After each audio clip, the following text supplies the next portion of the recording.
Wish you a very happy new year. नए वर्ष की हार्दिक शुभकामनाएं।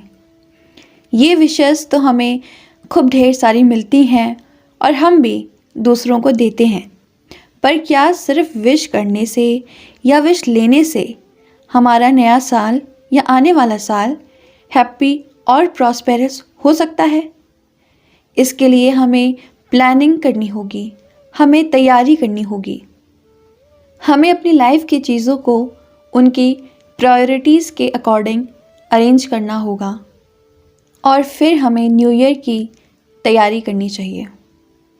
तो आइए जानते हैं कि हम ये साल यानी कि 2022 इसको हम अपने पिछले सालों से कैसे अलग बना सकते हैं और एक ऐसा साल बना सकते हैं जो हमारी ज़िंदगी का यादगार साल हो।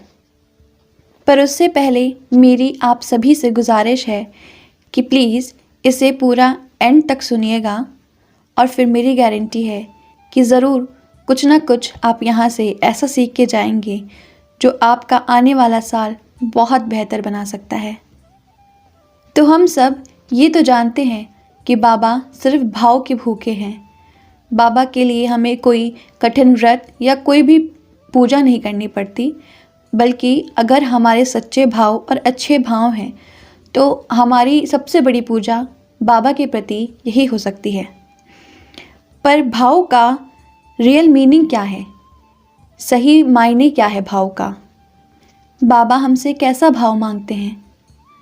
बाबा हमसे ऐसा भाव चाहते हैं कि हम अपने आसपास के लोगों के साथ, इस दुनिया में सभी प्राणियों के साथ अच्छे से बिहेव करें। अगर कोई हमारे साथ बुरा करता भी है तो एक बार को हम उसको नज़रअंदाज करके आगे बढ़ सकते हैं और उसे भी माफ़ कर सकते हैं। बाबा के प्रति तो हमें प्रेम और समर्पण का भाव रखना ही पड़ेगा, पर उसके साथ साथ जो हमारे आसपास लोग हैं उनके साथ भी हमें प्रेम भाव ही रखना चाहिए। तभी बाबा हमसे, हमारी पूजा से प्रसन्न होंगे। जब हम किसी भी काम की शुरुआत पॉजिटिव वाइब्स के साथ, अच्छी सोच के साथ शुरू करते हैं और फिर उस काम को उसी तरह करते रहते हैं तो वो काम सच में एक बहुत ही अमेजिंग सा रिज़ल्ट हमें देता है। तो बाबा की पूजा करने से पहले बाबा को जो भाव चाहिए वो भाव हमें अपने अंदर लाने होंगे, तभी बाबा हमसे प्रसन्न होंगे। और फिर देखिएगा बाबा आप पे हमेशा कैसे मेहरबान आपको लगते हैं। दूसरी चीज़, हो सकता है कि पिछले साल या बीते हुए कुछ सालों में हम कुछ गलत किया हो या फिर हमसे कोई गलती हो गई हो, पर उस चीज़ के लिए खुद को छोटा समझने की जगह हमें खुद को माफ़ करना चाहिए। हमें खुद को माफ़ करना सीखना चाहिए, क्योंकि जब हम पहले खुद को माफ़ करना सीखेंगे तभी हम ज़िंदगी में अच्छे से आगे बढ़ पाएंगे और नई चीज़ों को सीखने और देखने का एक अच्छा नज़रिया बना पाएंगे और दूसरों को भी हम फिर तभी माफ़ कर पाएंगे। और अगर किसी और ने आपके साथ कुछ गलत किया जिससे आपको ठेस पहुंची, आपको बुरा लगा, तो उसे भी माफ़ करके आगे बढ़ जाना चाहिए। क्योंकि जब हम किसी के भी प्रति अपने अंदर बुरा भाव या कोई भी नेगेटिव फीलिंग रखते हैं तो उससे सिर्फ हमारा ही लॉस होता है। अगर वो इंसान माफ़ी करके आगे रिश्ता बढ़ाने लायक है तो फिर आगे उससे बातचीत जारी रखिए, पर अगर वो उसका आपकी ज़िंदगी में कोई मतलब नहीं है तो उस इंसान को या उस कोई भी एक्सीडेंट या इंसिडेंट को भूल के आगे बढ़िए। यही जीवन जीने का सही तरीका है। अगली चीज़ ये कि हम प्रण करेंगे कि आने वाले इस साल में हम हर एक छोटी से छोटी और बड़ी से बड़ी चीज़ के लिए भगवान को, इस यूनिवर्स को, बाबा को थैंकफुल और ग्रेटफुल रहेंगे। हमारे पास जो कुछ भी है हम हर उस चीज़ का शुक्रिया अदा करेंगे, क्योंकि जब हम शुक्रिया अदा करते हैं तो वो चीज़ हमें और दुगनी और तिगुनी होके मिलती है। और यकीन मानिए ये करना, शुक्रिया अदा करना, ग्रेटफुल रहना बहुत ज़रूरी है। जैसे इस साल में हम सभी ने बहुत बुरा वक्त देखा, बहुत अलग अलग नई नई चीज़ें देखी, सीखी, पर उन सब के बावजूद आज हम सब सही सलामत हैं, हमारी ज़िंदगी हमारे पास है। इससे बड़ी चीज़ शुक्रिया करने की और क्या हो सकती है, क्योंकि जब हम जीवित हैं, हमारे अंदर क्षमताएं हैं, तब तो हम कुछ भी कर सकते हैं।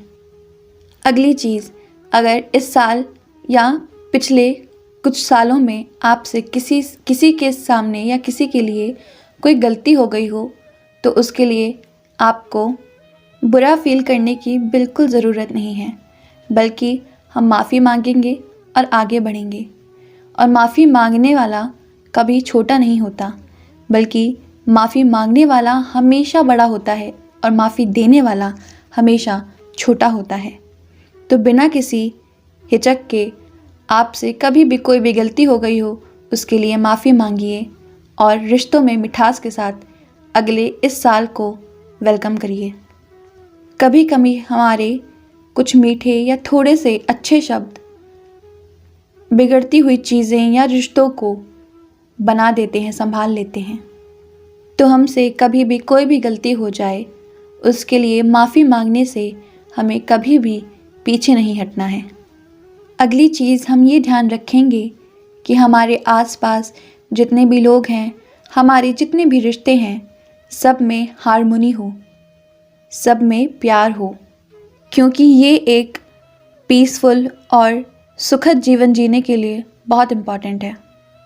हो सकता है हमारे आसपास ऐसे कुछ लोग हों जो बुरे हों, के साथ अक्सर अनबन हो जाती हो। तो इस स्थिति में हमारे पास दो रास्ते हैं, या तो हम उनसे दूर हो जाएं, और अगर हम उनसे दूर नहीं हो सकते तो फिर हमें ही उस रिश्ते में झुकना पड़ेगा, और ये इन द लॉन्ग रन हमारे लिए ही फ़ायदेमंद साबित होगा और हमें अननेसेसरी निगेटिविटी से बचाएगा।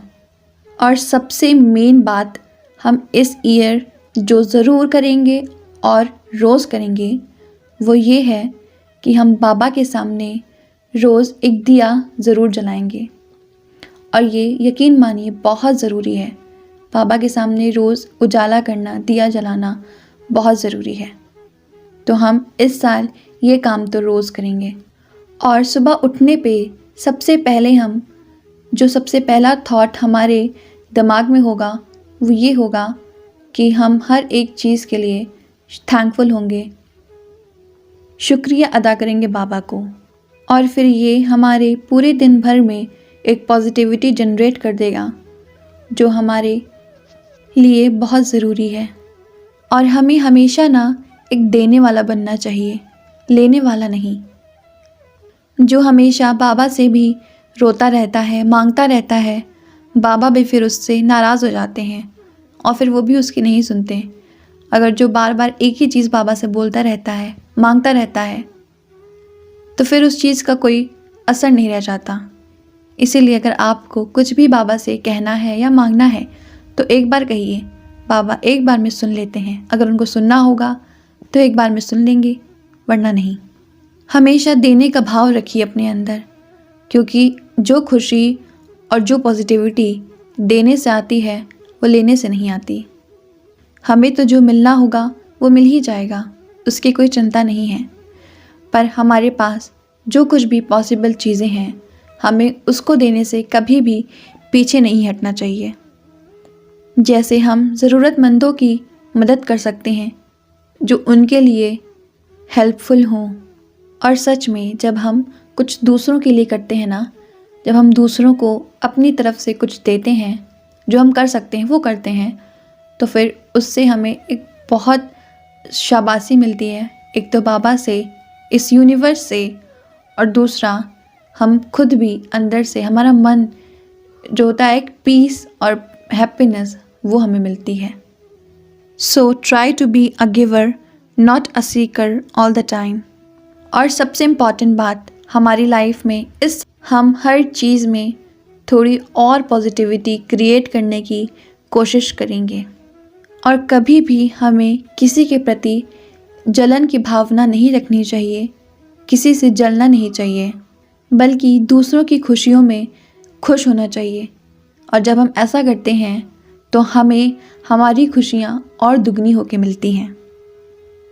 तो दूसरों की कामयाबी को भी हमें उतना ही एंजॉय करना चाहिए जितनी हम खुद की करते हैं। और हो सकता है हमें अपने काम के बीच, बिज़ी लाइफ के बीच में ज़्यादा समय फ्री ना मिल पाता हो, बट हम इस साल ज़रूर कोशिश करेंगे कि कुछ फ्री टाइम निकालें और जब भी हमें किसी भी ब्रेक की ज़रूरत हो हम लेंगे। और उस ब्रेक टाइम में हम कुछ भी कर सकते हैं, जैसे फैमिली के साथ टाइम स्पेंड करना जो कि बहुत ज़रूरी है, या फिर हमारा कोई भी मन पसंदीदा काम जिससे हमारा स्ट्रेस दूर हो जाता हो। और इस साल हम दूसरों को खुशियाँ बांटेंगे। हम रोज़ कोशिश करेंगे कि हमारी वजह से किसी के भी चेहरे पे एक मुस्कान आ पाए। हम अन्नदान करेंगे और हम ज़रूरतमंदों की मदद करेंगे। और इस साल हम बाबा के अलग अलग पाठ जैसे श्री साईं सच्चरित, स्तवन मंजरी और कष्ट निवारण मंत्र, इन सबों का ज़रूर पाठ करेंगे, रोज़ पाठ करेंगे, ताकि हम बाबा के थोड़ा और करीब जा पाएँ और बाबा की हमें और ब्लेसिंग्स मिल पाएँ। हम बाबा से हमेशा रोज़ कनेक्टेड रहें। रोज़ कुछ नहीं तो एटलीस्ट कष्ट निवारण मंत्र का तो जाप ज़रूर करना चाहिए। ये बहुत इम्पॉर्टेंट है और बहुत हेल्पफुल भी है। और हम कोशिश करेंगे कि हम अपने अंदर की डर की भावना को विश्वास में कन्वर्ट कर देंगे। Replace fear with faith. और अगर आप इस वीडियो में यहाँ तक बने हुए हैं तो सच में ये बाबा का मैसेज है आपके लिए कि आप अपनी लाइफ में जो भी सुधार लाने का हो वो सुधार लाएं और अपने इस साल को, जैसा कि हम चाहते हैं, पिछले हर सालों से बेस्ट बनाएं।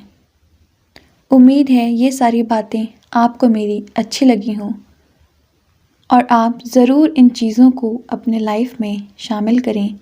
फिर आप बाबा को अपने साथ हर वक्त हमेशा पाएंगे। ओम साई राम, जय साई राम।